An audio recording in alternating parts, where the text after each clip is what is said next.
Hey, what's going on YouTube, and welcome to this review of the 2005 MDX that you see right there behind me. I wanted to take you guys on a little adventure to the top of this mountain, and I think I bit more than I can chew because I actually saw a bear just about 2 miles down the road from here. So I'm going to be kind of looking around and keeping my ears open to make sure that I don't hear anything weird, because I am a little freaked out over here. But nonetheless, let's proceed with this review. So first things first, did you know that MDX is actually good off-road? A little story time.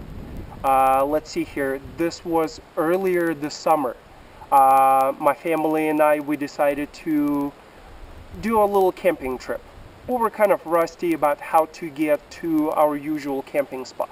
When we finally got to the meadow and we had to make our way up the hill where our usual camping spot is, my wife told me that, okay, this is the road right here. And I'm thinking to myself, you know, it's kind of steep. I figure, okay, well, she knows better. So I put the car into first gear. I lock the central differential, and we slowly start climbing up that hill. I had my doubts. I really did. But the car made it. We made it all the way to the top, and we were followed by my wife's parents, who took the road that we were supposed to take, which was kind of going around. So they definitely gave us some weird looks, like, why are you guys going straight up the hill? There is a road right here. Well, it's alright. That was a really good test for the MDX. It performed great. The car also did very well in the snow. We have taken the car up to the mountains multiple times, and this was done on tires that were not in the best shape. We even took some forest roads that were plowed, but still not too many cars driving through there. And the car handled that exceptionally well. Handling on the highways, sometimes I actually forget that I'm driving this big 3-row SUV because it feels like driving a regular car, which is really, really cool. It has lots of power. I won't bore you with any of the technical specs, because if you're anything like my wife, giving you the horsepower numbers, the torque numbers, the size of the engine, it doesn't really matter. The car has plenty of power for the city, for the highway, but I live in Washington and we have lots of hills everywhere. It does very well. It makes it up the hill. I never feel like the car is just shaking and barely just struggling to make it up the hill. I never feel that with this MDX. And it's also really good on gas. The lowest I've gotten on this car was 15, and the highest was 21.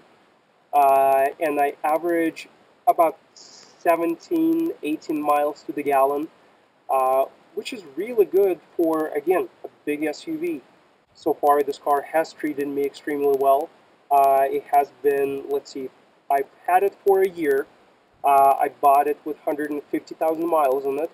In that almost 20,000 miles that I've owned the car, I had to change the oil. I changed the transmission fluid. I changed the central and rear differential fluids as well. And let's see, what else did I do? I did change the power steering fluid because it was making some noise, and that didn't fix it, so I know that I'll have to replace the power steering pump. Now that I have told you about the reliability, the power, and just the overall driving dynamics of the car, let's talk about styling before we jump into the interior of the car. So, styling-wise, I think it kind of blends in. It really does. It doesn't stand out. It's not the ugliest car. It's not the most beautiful car. It's kind of right there in the middle. So let's talk interior now. I think we've covered everything on the outside and mechanical stuff. So let's talk about the inside of this car, because that's where you're going to spend most of your time. We'll start with the trunk and work our way to the front. Trunk is big. Like I said in the beginning of the video, we have taken this car camping, and we did not, it was my wife and I and two of our kids, and a ton of crap that we brought with us. We always overpack. But nonetheless, everything fit inside the car. We weren't squished. The kids weren't complaining that they're sitting on top of one another with sleeping bags on their heads. None of that. Everything fit in the trunk without any issues. And we're in the middle of remodeling our home, and I actually have whole doors to have them measured and new doors cut for us, and I was able to do that with this car. I just folded the second row of seats and they slid right in. So it's pretty cool. It serves as a family holder and also as a truck and everything in between.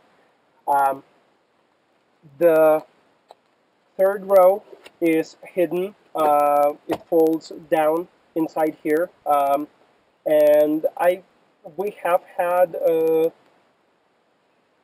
few people sit in the back, adults. I wouldn't recommend it unless you really don't like them.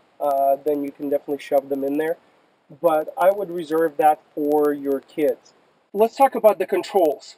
Everything is very well within reach. As you can tell, I'm able to push all the buttons and do whatever I need to do without really reaching for any of the controls.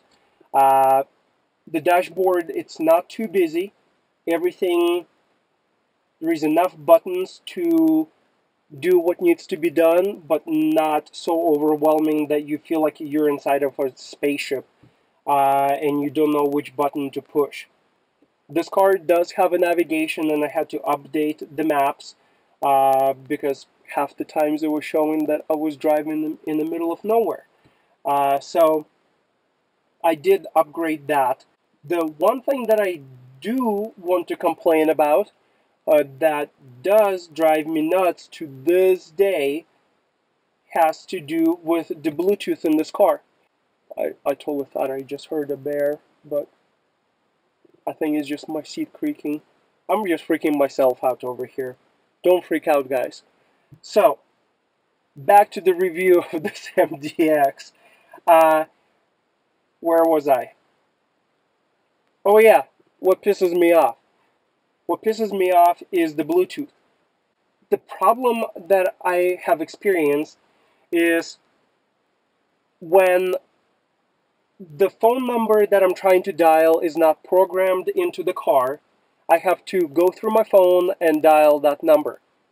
Well, when I push the person's name and select the number to dial, it starts to dial it through the phone. One, I can't hear the ringtone, so I don't know what's going on, if the phone call is going through or not. I will know only when they pick up the phone. And the sound goes through the cell phone. So then I have to quickly go and select Bluetooth and select the car for the sound source versus the iPhone, which defeats the whole purpose of having the Bluetooth and having the hands-free ability to talk to people, because I'm staring at my phone and waiting just for the right time to switch over into the car.